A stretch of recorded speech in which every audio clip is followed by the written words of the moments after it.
Position 5 is our challenge here, and it's to get an assist. And on a pistol round, where you land gushes and you land tags, you can certainly find that. And they're already threatening his A site very heavily, just running straight up the ramp. And there's 5 players here on the CT side. NadeKing, if he can back himself away, would have been nice to have, but a couple kills come out for Sponge. But Letney with the dualies is just a massive nuisance. 3 kills come out so rapidly, and KSU's the only one that slips the net, only able to find the 1 kill so far, but the bomb drops so far away, and they know exactly where she's positioned, can find nothing. It's Cat on the other end. He can hear footsteps above him. Stands to reason that NadeKing is going to try and end this round on the B side of the map, and now they're pushing out onto the platform. Cat, though, comes out second best. It's KSU, with the Deagle, who gets a second as well. And now the chicken coop for Letney is going to try and be his reprieve, but Lackey returns the favor. Suddenly, out of nowhere, this round explodes in the face of Loba, and Acor last man standing. Henry has a lot of players coming his way. That 5-7-0 can really rattle some skulls, but Lackey, doing his due diligence, checks the angle. Of course, Matrix now no longer available on this version of the map, so there's no fast connection between mid and long side. Some dinks over on the cannons, and now Lackey has picked up another. Loba, though, decides to return the favor. It's like, yeah, you used the Deagles against us last round. Now, have a look what I've got alongside me. The flashes, though, are consistently detonating in his eyes. Can't see anything. Molly now behind him. He has to be forced out, but still lands a Deeg. 3-1 Deegs from Loba. Oh god, shotgun at this distance. I don't think it'll be able to be enough to find the kill. Some damage onto NadeKing. Might even hoped he pulled the pistol, but Letney found the kill on KSU, trying to keep track on Letney's position. NadeKing needed to clutch and will be offered up 2 players rather quickly. Shotgun at that distance won't do, but Letney finds the trade immediately. 1 bullet would have done him in, but the spray transfer misses. And not many angles in which you can rotate through, so losing the first player on the CG side is normally a death sentence, but Loba stands his ground. And so sending Sponge packing is allowing more players to now put their attention back over onto the B side. But Lackey's already snaked his way out backside of Statue, catches Letney completely unaware, and a post plant will be coming in. And a real opportunity now for NadeKing to get the second round. It's got that little bit sweet, and now the KSU comes in with that Deagle yet again. A lot of damage inflicted to Lackey, but the kill's not finalized. Spins around, does Cat, showing and she's more than capable of putting down some bodies. Another frag comes through. This 2-on-4 suddenly falls to KSU with the Deagle alongside. Any bullet on Cat will do on 40 HP, but the smoke down on the side is going to force her out into the open. And now she's trying desperately to stop this defusal. Does deny it, but Acor is there. Can pick up the kit and go for the defuse, and it will be a successful defusal at that. A 2v4 clutch for Loba. They can't clear it without peeking, and in doing so, their backs are turned to so many danger areas. And now Cat shows her hand and sprays down 3 as they come round with flashes, but the flash does more harm than good. A well-placed one. Cat's been here before, didn't have much success last time, but this time it's a 1-for-1. Lackey comes out though, known for his entry fragging, showing us why with 2. 3 play 3, but the teams have already spilled out onto the site. And catching the rotate as well as dealing with Loba. It feels like Henry was waiting to get activated as well, rotating away from that A-bomb site. Now a 1-on-3 that NadeKing should not allow. A 6th round found at the embers of the half. That this map could have come into play. Maybe they do have some grenades up their back sleeve. Lord's woes continue.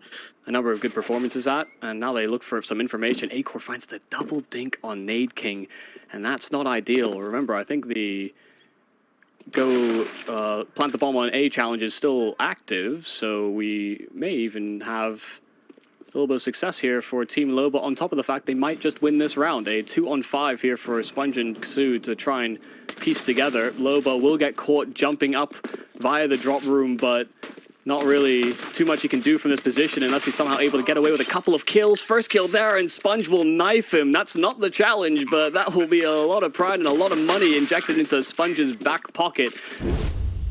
NadeKing using the barrels in the middle and that smoke to his advantage. Great 1D. Sue's already shown so many times that she is so very good with this gun. And NadeKing should be getting the drop on Acor, who had no idea. Maybe again showing that inexperience on this map, and with USPs and a mixed match of weaponry, they've got 3 kills. Team Loba are coming apart the seams. With USPs, no less. I mean, sure, it's KSU that opens it up with the Deagle, but there's still Cat and Letney alive and kicking, and these are the 2 heavy hitters. Loba's been pulling his weight, but Letney's the unsung hero. Lackey, timing's great on the positioning around the fountain on this B-bomb site, and Cat thinks it's all clear. Instead, just a sitting duck. 1-on-3 now presented here for Letney. But yeah, I don't think you can in a position that's necessarily useful. I wouldn't expect to see that one coming if I'm being honest, but Cat's already been eradicated anyway. Oh, Lackey looked so ready for that fight, but Acor ducked. May not end up being that useful after all. Smoke out onto NadeKing, forces him away. It does allow them to put in that smoke on the door though, and that's going to make the tease a little bit more scary, but they have lost a secondary player now, so Cat and Henry G both going grey for the time being. 55 seconds left. Acor desperately needs an entry, desperately needs to try and turn the tides of this round, but instead he gives his back to NadeKing, who will oblige with the headshot. Lord is just waiting for Loba, and oh, he can't protect Sponge, gets overwhelmed. Oh, a lot of missed shots there from Lord, but finally puts it together. Sponge is probably not too happy about how he died. And Letney once again a 1-on-3 that is being watched for by NadeKing, but not one out this time over. Letney trying to escape. 15 seconds, and actually just watching for it. KheZu got lost inside the smoke and was way more exposed than I think she thought she was. And Lord is all that remains. HP certainly favoring him, but round the boxes, Letney can't get the last kill. Oh, Letney putting that deal to use though, and now the T's spill out onto the A side. NadeKing, it was a target-rich environment. He gets nothing, but the wallbang spot is there for Sponge, and he makes the most of it.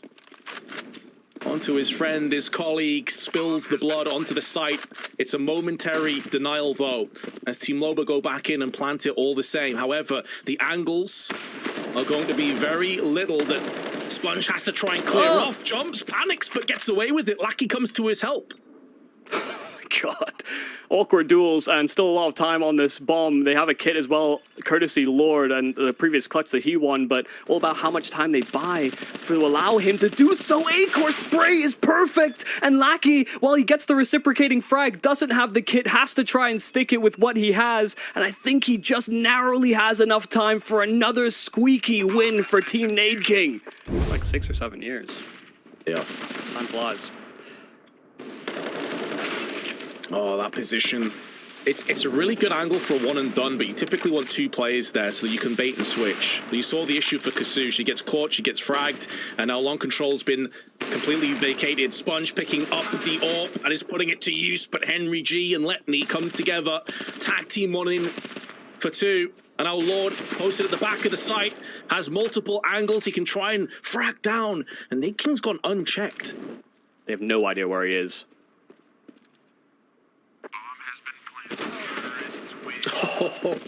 Still gets nailed by Acor's AWP though. They've just been so much more controlling, I think, on this T side. Loba have been far more threatening in the way that they take map control. Have been spreading out across the map, and Loba's a big reason why. It's a constant threat from drop. Yeah, he's been so aggressive. He's just brute forcing his way into drop time after time. And although Lord puts up a valiant attempt, it's a one and done, and that will not be good enough on the side of Team NadeKing, because now they just have Lackey remaining. I say just, very capable player, but in this kind of a situation, it's unlikely he's going to strike too much gold. 1v2, but he's been dropped down to 39 HP. Wants to try and hunt for that AK, out into the open, and Cat will deny him with the AK. 6 match points now. Potentially one more round to play that out. Loba close by, once again getting caught out by a close player boosted up. You can get there so quick as a CT, and that will be a kill with a nade, not a molly. Out into the open, very awkward angle that Sponge has to try and stay alive, and only a scout by his side. And there's more numbers coming in, but Acor and Letney have divided and conquered these CTs. 2 players separate Loba, and a 3rd victory, but Sponge removes the head of Letney, not before he's returned fire on, and now Lackey shows his head with a double spray and clutches out the round. Quieter start than rounds prior. Not as many aggressive nades, not as many forward-facing players. Cat will finally break the silence, and it's Lackey's head that rings out for the rest of the squad on NadeKing. They reinforce this B bomb site. Sponge and Lord fall just as quickly, so Team Loba have cracked in a 2-on-5 for KheZu and NadeKing to tackle. Yeah, this looks like it could be the final curtain coming down, and it comes down like a guillotine as Team Loba take it 16-10, and their flawless sweep in our tournament continues. They'll join Oni Pixel at the very top of the standings on 9 points.